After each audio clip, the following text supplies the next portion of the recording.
Few industries have felt the impact of the coronavirus pandemic more than the restaurant industry. Hundreds of thousands of Americans depend on restaurants and bars to earn a living.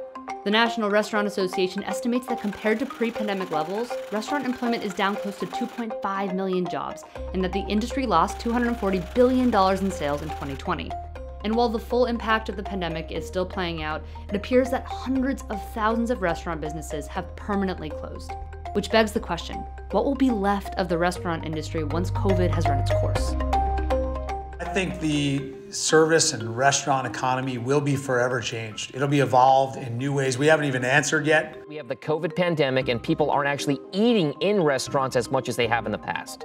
Restaurants and bars across the country are doing everything in their power to stay open, even when research suggests it's not totally safe. Stanford researchers found that many people who contract coronavirus report having eaten at restaurants indoors, stating that, quote, restaurants were by far the riskiest places, about 4 times riskier than gyms and coffee shops. And the CDC has found that people with coronavirus were twice as likely to say that they've dined, indoor or outdoors, at a restaurant in the past 2 weeks. And many restaurants have transitioned to outdoor dining. But as you can see, sometimes outdoor dining isn't ideal.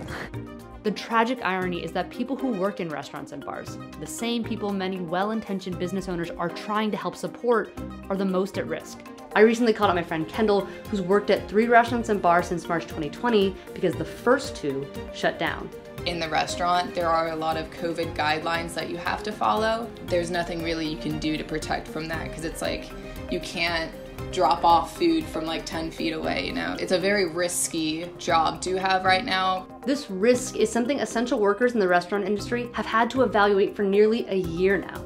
My name is Denzel Washington. I'm a young chef and single father from Harlem, New York City.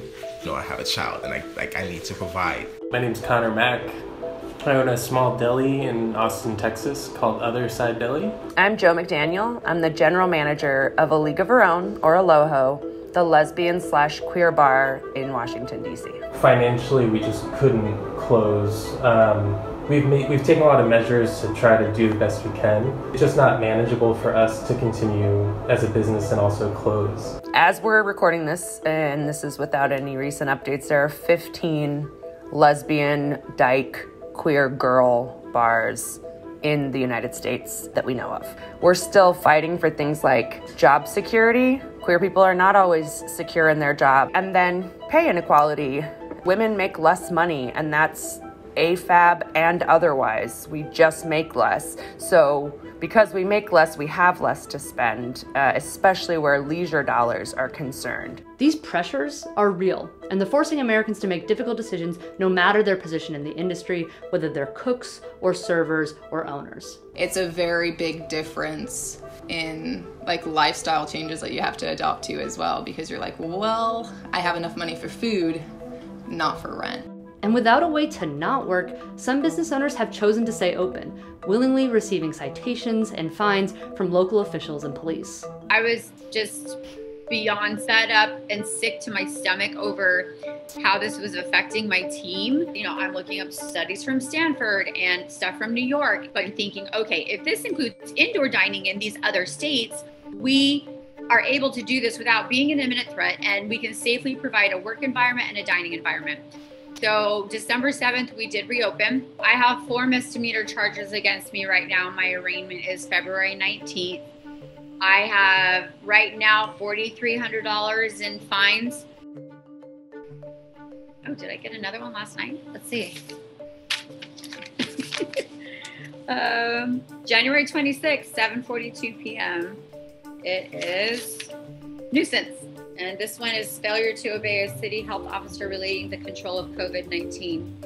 And it says that I am required to cease and desist operating in violation of Appendix H of the Safer at Home order. In March 2020, the CARES Act allocated $349 billion towards PPP loans.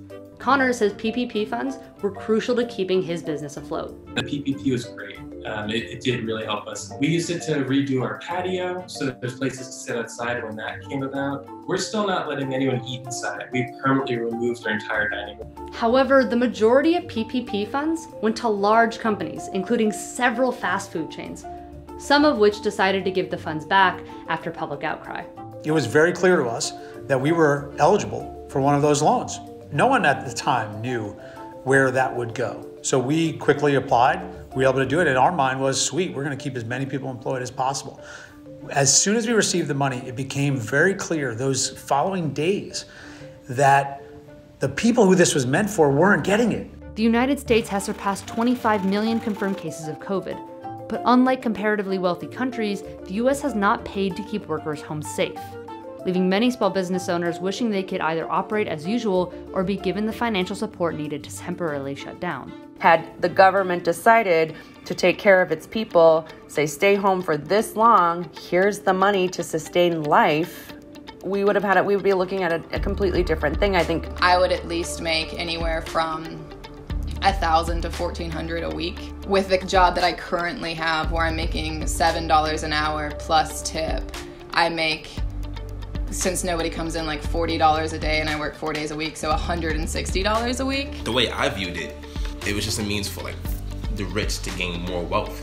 No matter where we come from, skin color, ideal, race, whatever, all humans have to eat every single day.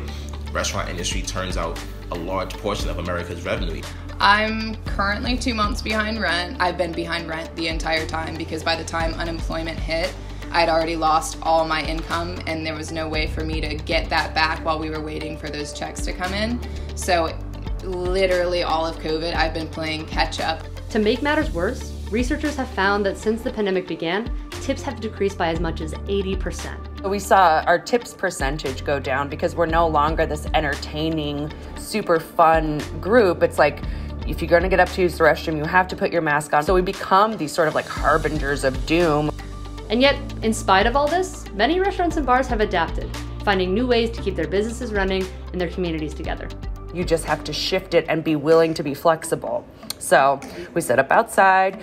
Our bar space that was just packed with humans became 6 tables spaced 6 feet apart and tons of ventilation systems added. We worked with DoorDash and Uber Eats and all of these main delivery companies here in Austin just are taking way too high of a fee, up to 30%. We did some takeout that did fairly well, but ultimately it was like the risk and reward weren't really balancing. I run a business that's not good to run during pandemic, so we just kind of keep a smile on and try to keep on doing it.